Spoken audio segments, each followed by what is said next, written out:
Father. Good morning, welcome, and we'll start, of course, with our bracha. Baruch atah Adonai Eloheinu melech haolam asher kitshanu b'mitzvotav v'tzivanu la'asok b'divrei Torah. And I'm Amen. going into the screen share right away. The plot thickens, right? All right. So here we are. Vayomer Hashem el Moshe. So Hashem says to Moses, Re'eh, see, netaticha Elohim leFaro. I have made you Elohim to Pharaoh. And here again, we need to understand that the basic meaning of Elohim is judge. So in other words, you are going to be a judge, stand over Pharaoh as a judge. V'Aaron achicha, and Aaron, your brother, yeh nevi'echa, will be, and of course the word navi in Hebrew means prophet. That's the Hebrew word that we use, but it really means spokesperson. And Rashi's going to explain that term. Right? Remember, Moses said he was of uncircumcised lips. He didn't feel he was a good speech maker, although there's a commentary when you start reading the book of Deuteronomy, which is a series of speeches which Moshe gives, which are about as brilliant speeches as you ever could find. There's a discussion amongst the rabbis how studying Torah and being imbued in Torah has opened up Moses' ability to speak well, that it's the healing powers of Torah. At any rate, that's just a little aside there. Let's go right into ooh. I imagine that also increases in size as you're watching in the screen share. Here we go. Nataticha Elohim leFaro. So it's really, I think it's just wonderful the way Rashi gets into this stuff, right? He gets us below the surface of the words, and yet just enough, because we could go tremendously deeply into this stuff, but at least he keeps moving he's able to balance the horizontal movement with the vertical movement. Natati Elohim leFaro. I have made you Elohim to Pharaoh. And he says, Shofet, judge, verodeh, and govern, lirdoto, to chastise him, b'makot v'yisurim, with the plagues. And literally, a makah is to beat someone. Okay, lahakot is to beat someone. Visurin and suffering. These little notes, just to remind you, these are references that I put in to Jastra. The J stands for the Jastra Dictionary. This is his page number on the Jastra Dictionary, and this is something that I learned from another rabbi whose name is escaping me right now, Ryan Dulkin, from Ryan Dulkin, that this, because the Jastrow page is divided into two columns, so the A column is the left column and the B column is the right column, and just a little added notation to help you find the place if you want to look up the word. So it's a practice that I've tried to go in. So when I don't put a J number, generally it's because I know the word and I just want to make sure it's there. So that's the understanding of Elohim. And it applies in terms of how we, as I've really realized just quite recently, that when we refer to God as Elohim, we are thinking about God as being our judge. That is, we are accepting God as our judge, which means we accept God's governance and we accept God's execution of justice on us, and interpret everything that happens to us as God judging us and trying to teach us and trying to perfect us. So, as some of you know already, my way of interpreting adversity essentially is it's trying to teach us as opposed to punish us. I'm not saying that there isn't an execution of justice involved there, but I see God as loving essentially, and that's why I try to interpret, the adversity as trying to teach us and to perfect us. At any rate, understanding much better now why he's referred to as Elohim, as Moses is referred to as Elohim. And then we've got Aaron, right? Yeh Nevi'echa, who will be your prophet. And he says the ketargumor, right? So Rashi is obviously looking at Onkelos to see Onkelus's interpretation, because even though Onkelos is essentially an Aramaic translation, automatically the moment you're into translation, you actually are also into interpretation. Because it's how do you translate one language into another? You have to constantly be understanding of the nuances and trying to interpret them. So he says, "Meturgemancha."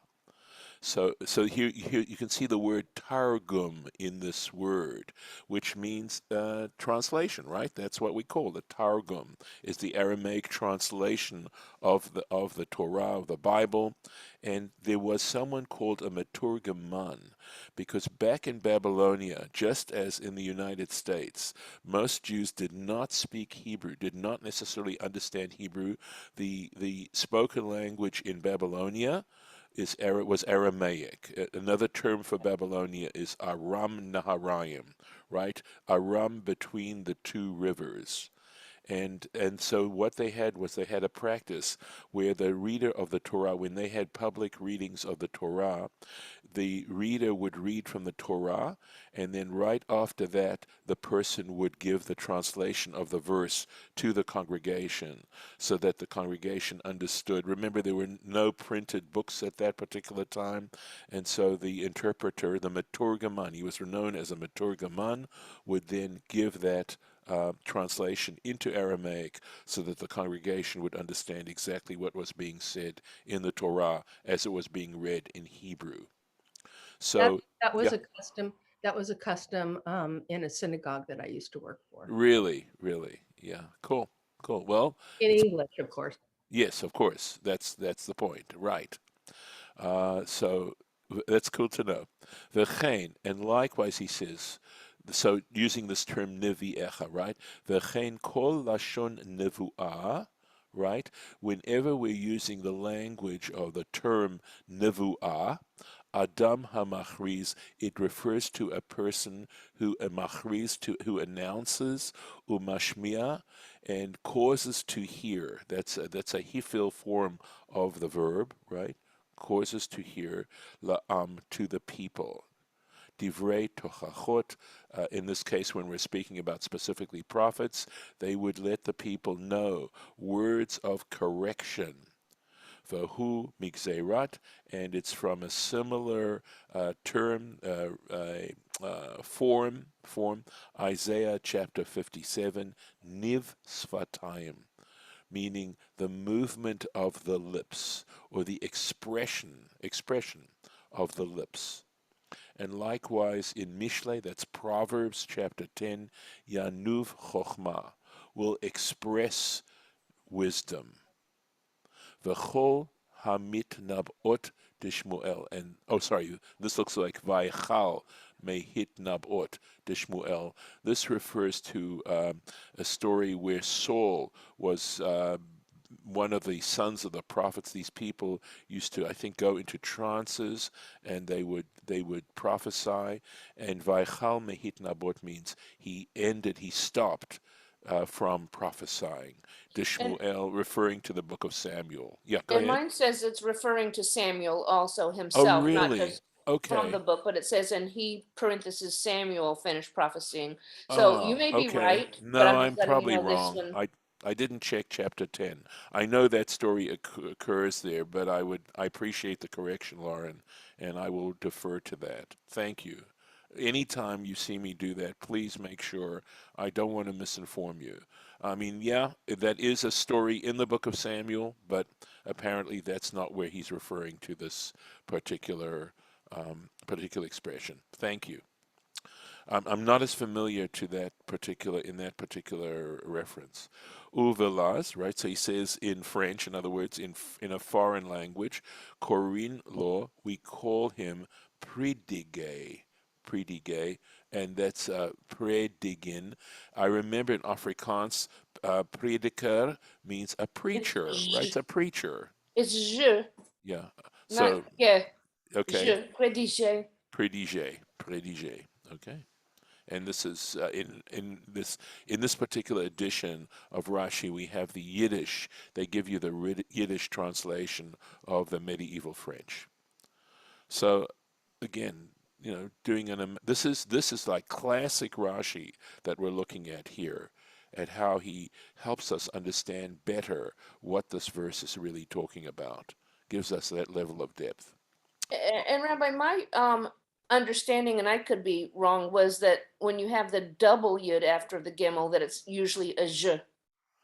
Um, okay, my understanding here is that the reason this is not actually a double yud, it is an apostrophe, this double apostrophe. I call it a double Yeah. yud. I don't know Okay. what it is, No. but my Okay. understanding is when I Right. see that, I Okay. pronounce it zh. Yeah, so usually that's a single one, and this usually indicates that it's in quotation. This is like as close to quotation marks as we get in, because I think that if we come across other Rashi, French Rashi, we'll find that they have these double lines prior to the last letter.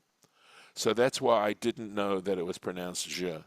But you may be right, Lauren, and I'll try and pay more attention Well, to it I've next been time. thinking that for decades, and Yeah, that doesn't mean I'm right. It just yeah, means that something some time ago when I was learning right. how to Yeah. read Hebrew, and Right. In modern Hebrew, I believe a single line, just like here, look here, see mm-hmm, there? Okay. the That would have, gomer. yeah, here it means an abbreviation, that the word has been abbreviated. That's what the single line is standing for.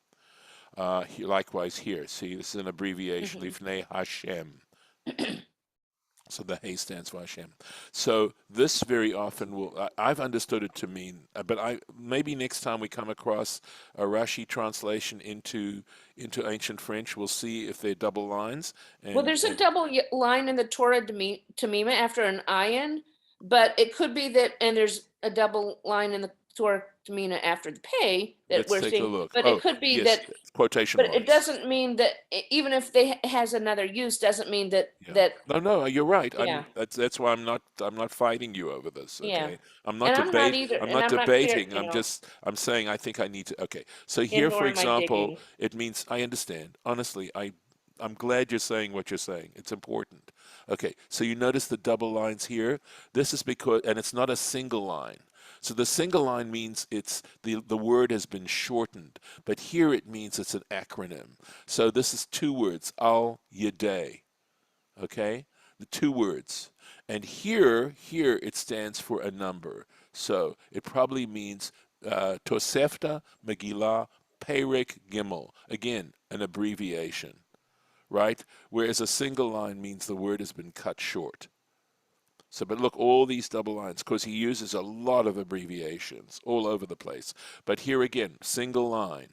Okay, and here, two lines, Kamoshe Katuv, because it's a bunch of words. Okay.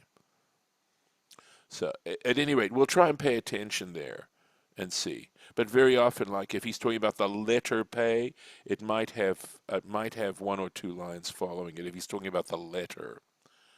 Okay, onwards. Boy, I can't believe how quickly the time goes. And now he explains exactly what he means. The God explains exactly what he means to Moses. Ata tedaber, you shall speak. Speak, not say, but you shall speak, has a harder connotation than tomar. You shall say, right? You shall speak et kol asher atzaveka, everything that I command you. Va'aharon achicha, and Aaron your brother, Yidaver el Paro. I think there actually is a dot missing here. It should be Yidaber el Paro, shall speak to Pharaoh, Veshilach et Bnei Yisrael, that he send. Here it means, the Va means that he send out the children of Israel, Me'artzo, from his land. Okay. Atat Daber. So again, there's some question, right? Because we're saying that Aaron's to be his Navi, right? His spokesperson. So it says, Ata tedaber pam achat. You shall just mention one time, kol shlichut v'shlichut, each and every example of my sending you, right? Kafi shamata, just as you have heard me pee from my mouth. V'aharon achicha, but Aaron, your brother, and I think the va could well be translated here instead of and as but Aaron, your brother, yamlitzenu, will interpret it, vayat imenu, and explain it, be'oznei Pharaoh, in Pharaoh's, in his ears. So he will actually say it. So you'll mention it to Aaron, and then Aaron will take it and interpret and explain it. You're to say it word for word, right? Moses, you're to say it word for word, and that's the force of tadaber here. Isn't so much speaking and uttering, but more stating, right? You shall state. So again, just looking more carefully at what the implications are of the words here. Va'ani, but, again, I'm going to say but. This is God speaking, right? Akshe et lev paro. I will harden Pharaoh's heart. And of course, this now raises a whole bunch of classical issues about God hardening Pharaoh's heart. And there's some really good commentary on this that we're going to hopefully take a look at. I will harden Pharaoh's heart, vehibeti, and I think again, this means so that I will multiply et ototai, my signs, ve'et moftai, and my miracles, be'eretz Mitzrayim, in the land of Egypt. In other words, we're saying that there was a purpose, an ultimate purpose to God already. Now we can get from this verse, just looking at the verse for itself, for God hardening Pharaoh's heart. Now, for the first 5 plagues, it doesn't say God hardened Pharaoh's heart. After the 5th plague, it does. It does. So there's a whole bunch of stuff to unpack as far as this particular verse is concerned. And hopefully we'll shed some light on this and it'll be helpful. So we'll get started on it. Va'ani akshe. I will harden. I will harden. Me'achar shehirshia. Since he has acted wickedly, he's already done that, right? Vehitris kenegdi, and he has resisted me. Uvegalui lefanai, and it is clear, it is revealed to me, before me, she'ein nachat ruach ba'umot, that there is no pleasure, satisfaction, nachat ruach, probably, maybe satisfaction. I'm going to change that to satisfaction. Sorry, hitting the keys with my... There's no satisfaction, but umot ovdei kochavim, amongst the nations who are idolaters, amongst those nations that are idolatrous. Latet lev, to pay attention, to give heart literally, right, to pay attention. Shalem, complete attention. Lashuv, to repent. Right, since they don't get any satisfaction in repenting, with a complete heart, completely repenting, tovli, it's better for me, or it's appropriate for me, sheyit kasher libo, that he should harden his heart, that his heart should be hardened, v'lema'an, so that harbot bo, I can multiply within him, or totai, or through him, that I can multiply through him my signs, v'takiru et gvurati, so that people, here takiru means you, that you will recognize my power. And now he goes on to comment. So that's the basic pshat of this verse, and understanding what God is trying, why God is trying to accomplish this.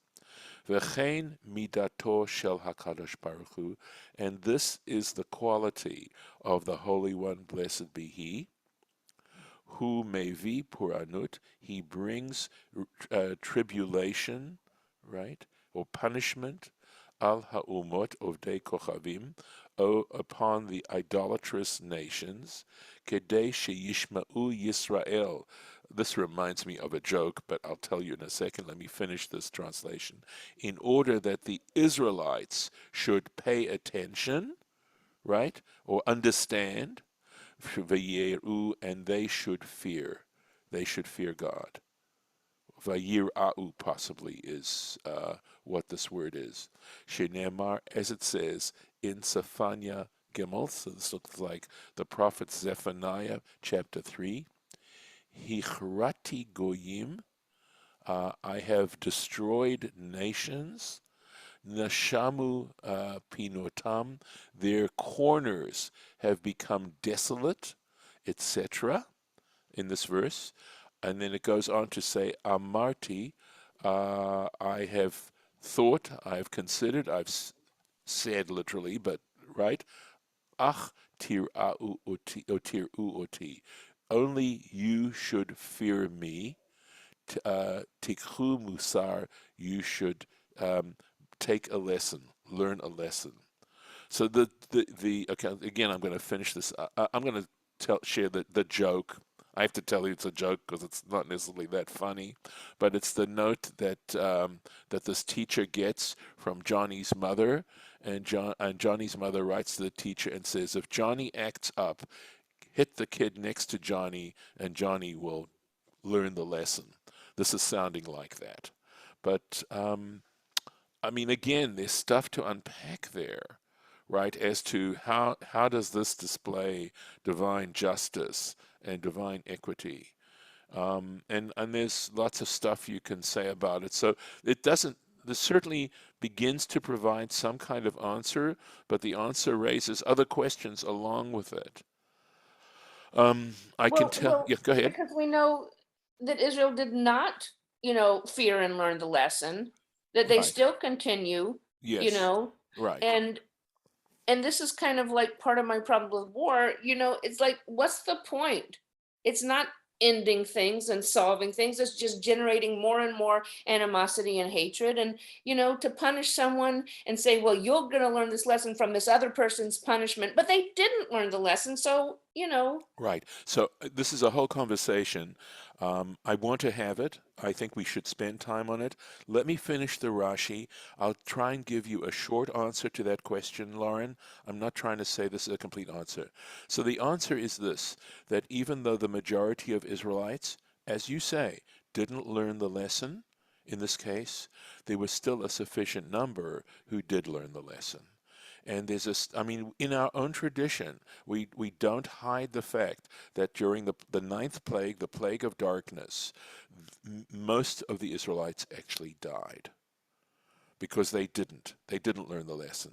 But apparently there was a sufficient number of people who did learn the lesson. I could say more right now in general about discussing war and to what extent it is possibly justified. Don't get me wrong. I'm not a warmonger. I don't like conflict. I really don't. But let's try and unpack this maybe tomorrow. Let me try and get this finished because it's already after 8 o'clock my time. All right. So let me just well, maybe I should just stop here because it's after 8 o'clock. Let me make a little mark here and we'll pick it up here. Okay, so there's a lot to unpack. Let's make a mark here. Right there. It's a very interesting comment, and I'm going to pop in the bookmark here. Okay, and stop the share and thank everyone for joining us. And I'm going to stop the recording at this point and hope there's enough out there that we've left it on a cliffhanger and you'll join us tomorrow.